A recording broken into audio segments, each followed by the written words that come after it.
ನಿನ್ನೆ ದಿವಸ enforcement directorate Delhi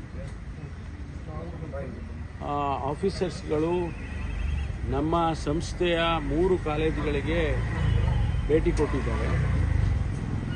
ಅವರು ಏನು ಮ್ಯಾಂಡೇಟ್ ಏನಿದೆ ಅಥವಾ ಅವರ ಇನ್ಸ್ಟ್ರಕ್ಷನ್ಸ್ ಏನು ಅಂತ ಏನೂ ಗೊತ್ತಿಲ್ಲ. ಅವರು ನಮ್ಮ ಕಾಲೇಜಿಗೆ ಭೇಟಿ ಕೊಟ್ಟು ನಮ್ಮ ಅಕೌಂಟ್ಸ್ಗಳನ್ನೆಲ್ಲ ಕೇಳಿದ್ದಾರೆ. ನನಗೆ ಗೊತ್ತಾದ ಮೇಲೆ ನಮ್ಮ ಅಧಿಕಾರಿಗಳಿಗೆ ನಾನು ತಿಳಿಸಿದೆ, ನೀವು ಅಕೌಂಟ್ಸ್ ಅವ್ರು ಏನೇ ಕೇಳಿದರೂ ಕೂಡ ಅಕೌಂಟ್ಸ್ ಎಲ್ಲ ಕೊಡಿ. ಅವರು ಏನು ಅಕೌಂಟ್ಸ್ ಕೇಳ್ತಾರೆ, ಎಷ್ಟು ವರ್ಷಕ್ಕೆ ಕೇಳ್ತಾರೆ, ಆಡಿಟೆಡ್ಡು ಅಥವಾ ಈ ವರ್ಷದ್ದಿನ್ನೂ ಆಡಿಟ್ ಆಗಿರೋದಿಲ್ಲ, ಮೊದಲಿನ ವರ್ಷಗಳದ್ದೆಲ್ಲ ಆಡಿಟ್ ಆಗಿರೋದು, ಅವ್ರು ಎಷ್ಟು ವರ್ಷಕ್ಕೆ ಕೇಳ್ತಾರೋ ಎಲ್ಲ ಕೊಡಿ ಅಂತ ಹೇಳಿದೆ.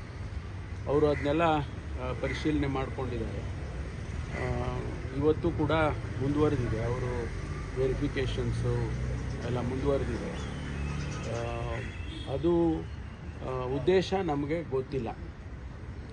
ಅದರಿಂದ ನಾವು ಎಲ್ಲ ರೀತಿಯ ಸಹಕಾರವನ್ನು ಕೂಡ ಇಡಿ ಅಧಿಕಾರಿಗಳಿಗೆ ಕೊಡ್ತೇವೆ. ಅದರಲ್ಲಿ ಯಾವುದನ್ನು ಕೂಡ ಮುಚ್ಚಿಡುವಂಥದ್ದು ಯಾವುದೂ ಕೂಡ ಇಲ್ಲ. ಇದು ಒಂದು. ಎರಡನೇದು, ನಾನು ಮೊದಲಿನಿಂದನೂ ಕೂಡ ಕಾನೂನಿಗೆ ಗೌರವ ಕೊಟ್ಟುಕೊಂಡು ಬಂದಿರೋನು. ಕಾನೂನಿಗೆ, ಈ ದೇಶದ ಕಾನೂನು ಎಲ್ಲರಿಗೂ ಒಂದೇ ಕಾನೂನು, ಬೇರೆ ಬೇರೆಯವರಿಗೆ ಬೇರೆ ಬೇರೆ ಕಾನೂನಿಲ್ಲ. ದೊಡ್ಡವ್ರಿಗೊಂದು ಕಾನೂನು, ಸಣ್ಣವರಿಗೊಂದು ಕಾನೂನು, ಆ ರೀತಿ ಕಾನೂನು ಮಾಡಿಲ್ಲ. ಎಲ್ಲರಿಗೂ ಕೂಡ ಕಾನೂನು ಒಂದೇ. ಆ ಕಾನೂನನ್ನು ಗೌರವಿಸ್ತಕ್ಕಂಥವನು ನಾನು.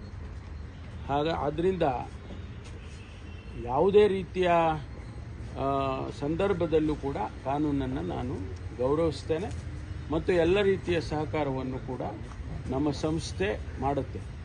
ಯಾಕೆಂದರೆ ಇದು ಸಂಸ್ಥೆ ವಿಚಾರ ಆಗಿರೋದ್ರಿಂದ, ಇದು ನಾನು ಒಬ್ಬ ಇಂಡಿವಿಜುವಲ್ ಅಲ್ಲ, ಇದು ಸಂಸ್ಥೆ ವಿಚಾರ ಆಗಿರೋದ್ರಿಂದ ಸಂಸ್ಥೆ ಎಲ್ಲ ಸಹಕಾರವನ್ನು ಕೂಡ ನಾವು ಕೊಡ್ತೇವೆ. ಮುಂದೆ ಅವರು ಏನು ನಮಗೆ ಪ್ರಶ್ನೆಗಳು ಕೇಳ್ತಾರೆ ಅಥವಾ ನಮಗೆ ಏನು ಮ್ಯಾಂಡೇಟ್ ಕೊಡ್ತಾರೆ ಅದೆಲ್ಲದಕ್ಕೂ ಕೂಡ ನಾವು ಸಹಕರಿಸ್ತೇವೆ. ಇಷ್ಟು ವಿಚಾರಗಳನ್ನು ನಾನು ತಮಗೆ ತಿಳಿಸ್ತೇನೆ.